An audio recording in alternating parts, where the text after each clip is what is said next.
What's up, guys? It's that time again.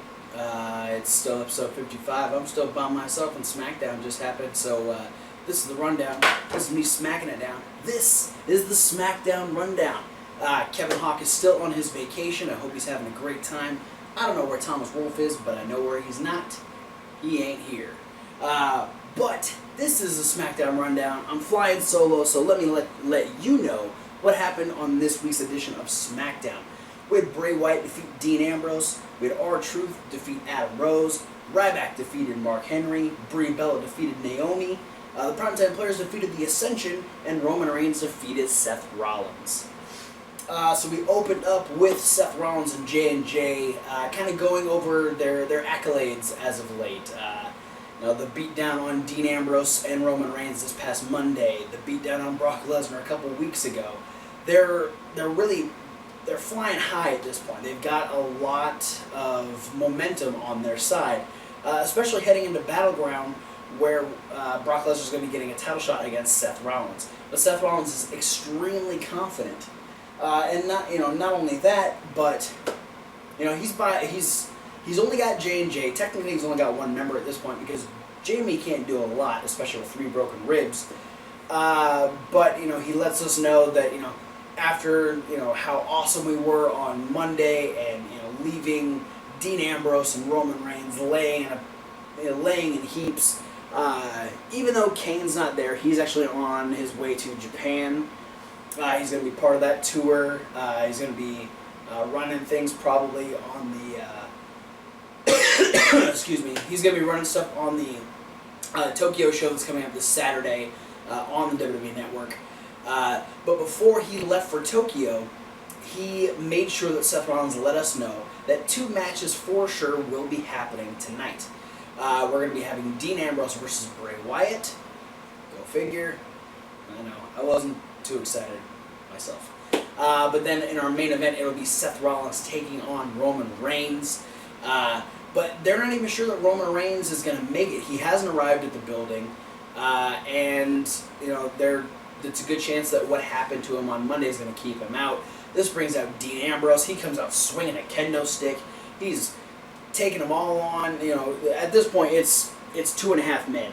Well, it's like 1 3/4 of a guy, because Jamie can't do a whole lot. But this gets Seth Rollins all riled up. He goes, "Okay, whoa! I told you were facing Bray Wyatt, and guess what? That match is happening right now." So Bray Wyatt comes out. Him and Dean Ambrose kind of have their usual stuff. This might have been better than some of their more recent matches. They really ruined the idea of these 2 guys facing each other because they did it so many times in such a short span that there's nothing there that makes me go, ooh, what are they going to do next? They do kind of the same stuff. It's still entertaining. They're both still very, very good wrestlers. They're both entertaining in the ring. It's just there's nothing between the 2 of them that I'm like, oh man, that's something I haven't seen. And up until the end, Dean Ambrose looks like he's got it in the bag. And then I think, being Dean Ambrose, he got a little too big for his britches, so to speak. He's really got Bray Wyatt on ropes here. Bray Wyatt gets out of the ring, and Dean Ambrose decides, ooh, I'm going to elbow drop him from the table. He gets up, runs across, goes for the elbow drop onto Bray Wyatt. Wyatt catches him, gives him the big Sambo suplex onto the barricade, tosses him back in the ring, hits him with Sister Abigail, and picks up the win. I like the fact that there was no interference in this match. It was strictly Ambrose versus Wyatt. It was mind games. It was who's gonna come out on top.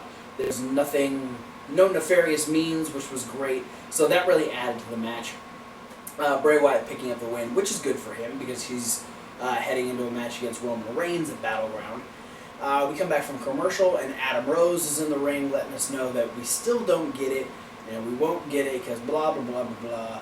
Him and Rose are gross. R-Truth interrupts him. He had a little screen promo. Something about King Barrett and Decretions and the 4th of July, something. 20 years ago. It was weird. Match didn't last long either. Adam Rose was really on the defense for most of it. Ended up getting 2 punches blocked and then gets hit with the lie detector by R-Truth.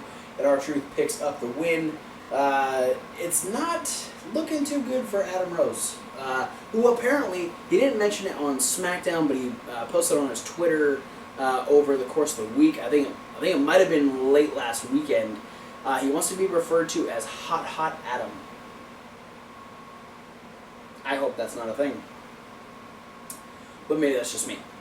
Then we see that Ryback had an interview on WWE.com where he said, he's starting to build momentum towards his triple threat match where he will defend the Intercontinental title against the Big Show and the Miz.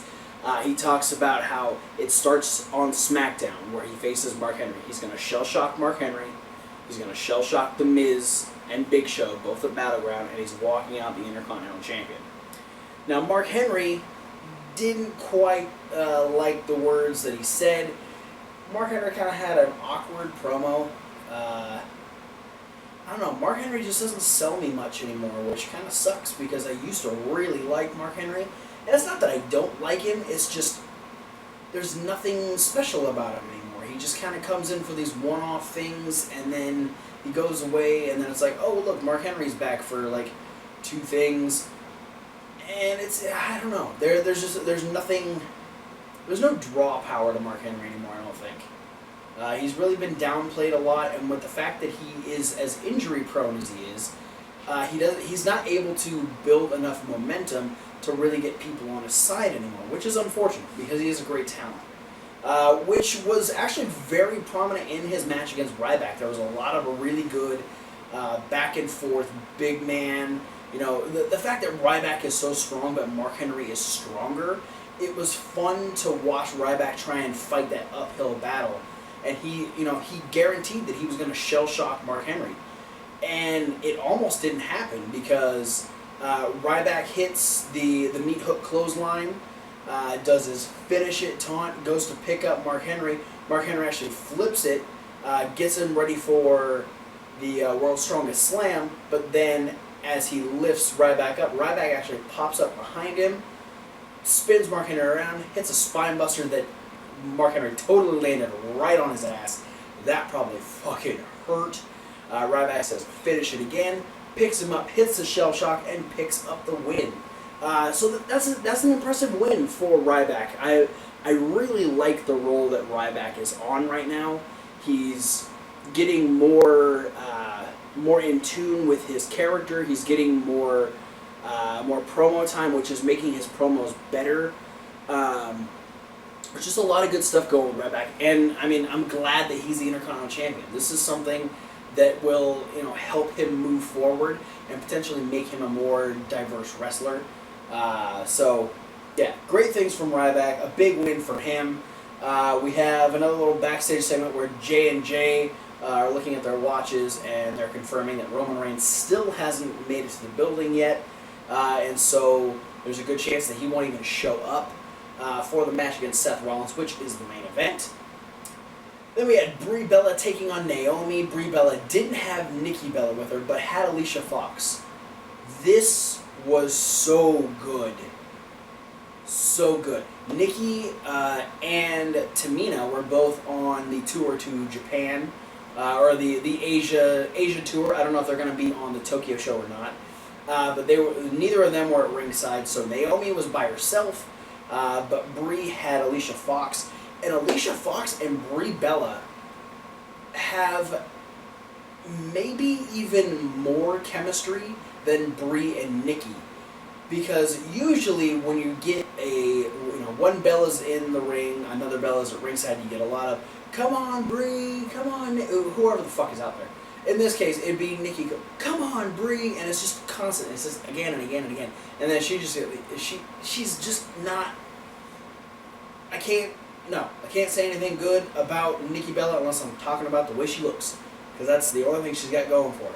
But Alicia Fox, almost added something to Brie Bella. They made such a great duo. There was a spot where Naomi was actually chasing Brie around on the outside. And as she came around the corner, Alicia Fox kind of did like a, hey, I'm going to clothesline you bit. And that made Naomi duck. And as she did, and she came back up, she got clotheslined by Brie.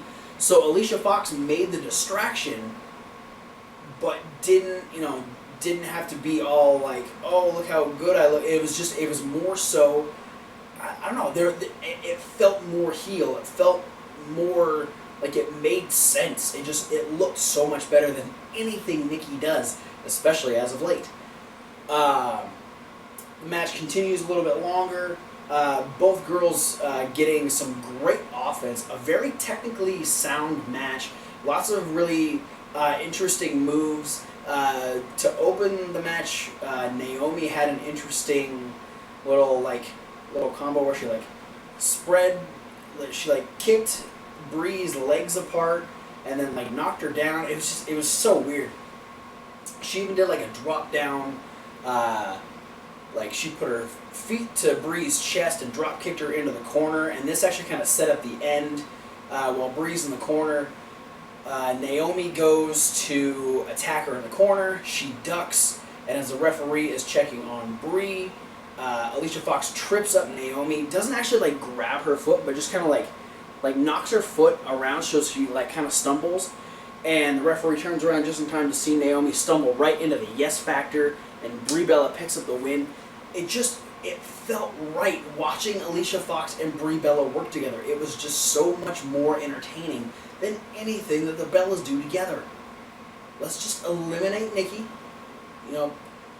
Make her leave her on Total Divas. She can do that shit. I don't want her on TV. I don't want her with a championship. I want Brie to step out on her own because she is so much better. And keep her with Alicia Fox because that's cool. And Alicia Fox is awesome too. Nikki, you ruined stuff. Then we had a Bray Wyatt promo. He's asking, he's going, where are you, Roman? Are you lost somewhere? Are you licking your wounds? Is it my fault you're not going to make it to your match? And he starts bringing up Roman's catchphrase, the one versus all, saying that that's a lie because Roman has so many people in his life that he cares about, and that makes him weak. But that's exactly what Bray Wyatt wants. He's going to take everything that Roman cares about and burn it down to where he's all by himself, and he's literally just going to end Roman Reigns at that point. And he tells him to run. I love the Bray Wyatt promos. If you guys have watched the rundown before, you know that I love me some Bray Wyatt promos. I love Bray Wyatt, period. He is an awesome character. He's an awesome in-ring technician. He is just so good. I want him to do more. And this feud with Roman Reigns is already looking like a really solid piece of work for him, which is great. Then we had the Primetime Players taking on the Ascension. Kind of figured where this was going. The Primetime Players were on the offense for the majority of it, and then Darren Young kind of slips up. And they're playing the same roles that they usually do. Darren Young gets beat down for a while. Titus gets the hot tag. Darren ends up taking Victor out at the end, and then let's see. Yeah, Young dives onto Victor on the outside, and then there's a altercation between Connor and Titus. Titus ends up hitting a really bad version of the Clash of the Titus. It looked like he set him up and hit a spine buster, but forgot that he was supposed to sit out with it, so then he just kind of drops to his ass. Titus, I'm the one that doesn't really mind you, but you fucked it up, man. Darren was doing good shit. You were doing good shit for a second. You're getting the crowd behind you, and then you fuck up your finisher? Come on, man. You're better than that. Right? Anyway. Yeah, Primetime Players picking up the win. Another win for the Tag Team Champions, heading into their title defense a couple weeks at Battleground against the New Day. Then we had Rusev and Summer Rae come out, and it was their Summer and Rusev go public, like we got from Lana and Dolph on Monday, and this was an interesting segment. We had Summer say, you know, I'm sorry I did what I did to Lana on Monday. I'm sorry I had to stoop to her level. I'm better than she is. I'm more of a woman. Blah blah blah. Rusev kind of takes that over. Says a lot of the same stuff that, you know, he never needed Lana. He actually slips up once, and he talks. You know, he's talking trash about Lana, saying how terrible of a person she is. But then he says, he goes, I have a better Lana. I mean, I have a better woman, a woman better than Lana, and it was so. I don't know if it was a fuck up or if it was just like a little slip in there, because I don't think the Rusev and Summer Rae relationship is going to last very long, and that could be a great thing to kind of reference back to, like the fact that Rusev is literally just trying to replace Lana, and Summer Rae is the closest thing he can get because she's a blonde white girl, and that's the closest he can get at this point. It was a good promo because I like the fact that Rusev. I like this new side of Rusev that we're getting to see. Summer Rae is a little catty, so the promos they're okay. They're not my favorite promos, but she's not terrible at them, and she's fun to watch because she is like the catty, bitchy character, which is good. And it adds another kind of an annoying aspect to Rusev's whole gimmick. Rusev then gets really graphic about Dolph Ziggler, saying that, I'm tired of your jokes, and the next time I see you, I'm going to crush your skull. I'm going to rip out your intestines and dry them in my backyard. Yeah. Rusev can get really fucked up sometimes. And the last time he got to this point, he was talking about anuses. He's mentioned intestines before, or maybe it's just guts in general. But yeah,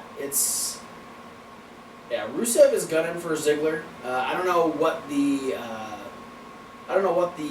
recovery time for Rusev is, but I kind of hope that this carries over and we're able to get maybe a mixed tag team match where we can see Lana get in the ring, which would be cool. I think a legit angle between Rusev and Dolph Ziggler could be fun to watch. We've seen them face each other before, but it was usually just to put over Rusev's dominance, especially when he was U.S. champion and he was undefeated and all that fun stuff. But to actually see them go against each other in an angle where they're actually feuding with each other, I think would be really fun to see. So hopefully that keeps up long enough for Rusev to heal and they can capitalize on that. But then we move into our main event. Seth Rollins and J&J come out, and Seth Rollins says, you know what, as far as we know, Roman Reigns still hasn't made it to the building. And he says, I really wanted, I didn't want to bore you guys with coming out and ringing the bell and counting to 10 and winning over Roman Reigns by count out, but I really want to see these Apple Watches in action. So let's go ahead and count Roman Reigns out, and then we can get out of this stinking town. Jamie starts counting while Joey's looking at his watch. They get to about 4 or 5, and then Roman Reigns' music hits. Now, I know that if Thomas Wolfe was here, he'd be like, why didn't they just keep counting him out? They were already at 5. Why aren't they counting out Roman? Like, he should have been counted out before he even got to the ring. I would imagine it was it was up to the referee deciding, hey, you know what? Roman Reigns hasn't even gotten in the ring yet. The bell technically shouldn't have rung, so I'm going to give him a chance to get in the ring. And if he's not losing by forfeit, he's giving him a chance to get in the ring, while the match is going. It was, I don't know. So someone would fight with me. I'm sure they would. But Roman Reigns does a really good job of selling the rib injury. He got powerbombed from the table on Raw. They got pedigree, and they got hit with the Sister Abigail. So he's really selling the injuries, which is great. It puts Seth Rollins over a bit more. There's some great interaction with J&J getting involved. But then it kind of comes to a point where Roman Reigns is about to win. He's setting up to hit the Superman punch, and Joey decides to just end it right there. He gets in, he starts punching Roman Reigns. And this was after Jamie held his foot. Then it becomes a 3-on-1 beatdown. Ambrose comes out and tries to settle it a little bit more. He's swinging the cane around, doing all kinds of stuff. Seth Rollins is actually about to pedigree Dean Ambrose for a second until he's hit with a Superman punch. And it's at that point he's about to get speared, and J&J pull him out of the ring. They're all running away, but Joey gets caught. And while Jamie and Seth keep going, Joey gets tossed back in the ring. He gets caned once, gets hit with a Superman punch. Then Dean Ambrose just unleashes hell as far as the kendo stick is concerned, and just canes the crap out of him about 50 times. And just when you think it's about over, he kind of like staggers to his feet. He gets hit with a spear. Dean Ambrose and Roman Reigns are looking strong, looking like they're on top. They outsmarted the Authority. Granted, it was just Seth Rollins and Joey Mercury with the little bit of help from Jamie Noble. Jamie Noble actually got hit with a kendo stick and got involved. He's if you go back and watch the Raw review, which is over in the playlist here, Kevin Hawk was actually kind of worried that Jamie was getting more involved than he should, and he's still doing that. And that's a credit to his character that he wants to get involved, and he wants to, he wants to make sure that things are still entertaining. He wants to be a part of the action. But man, chill out. You are going to hurt yourself even more. You have 3 broken ribs, sir. Chill out. Though I appreciate your conviction to your character. But yes, Roman Reigns and Dean Ambrose looking good. The end of SmackDown. That's it for the SmackDown rundown. Like I said, there's a playlist over there for all the other videos. You can like, you can favorite, you can subscribe, you can follow all the links down in the description, the Twitters, the Tumblrs, the Facebook, the Instagram, the Reddits, the emails. You can email us all at fanstalkwrestling@gmail.com. And there's Kevin Hawk's personal email down there. It's the Kevin_Hawk636@hotmail.com. So, be sure to comment down there what you thought about SmackDown, what you think is next for the Bray Wyatt and Roman Reigns feud. What do you think about Roman Reigns in this feud? What do you think about Bray Wyatt? Seth Rollins getting ready to defend his title against Brock Lesnar. And what do you think about Brock Lesnar going against Kofi Kingston this Saturday in Tokyo? Where we'll also get the NXT Championship match between Finn Balor and Kevin Owens. All kinds of fun stuff coming up. I'll be reviewing that show, plus the indie news is coming. That'll have the results from this past week's Ring of Honor TV tapings. I'm going to be doing a TNA review if you're interested in that. Be sure to, that's something you'll want to subscribe to the channel for, because that won't necessarily be put in a playlist. It'll just be kind of a random floater video. I'm going to watch Slammiversary, and that'll kind of be the end of where I talk about. So yeah, be sure to check all that stuff out. Be sure to like our videos, pass us around, let your friends know that we're here. Let's talk about wrestling.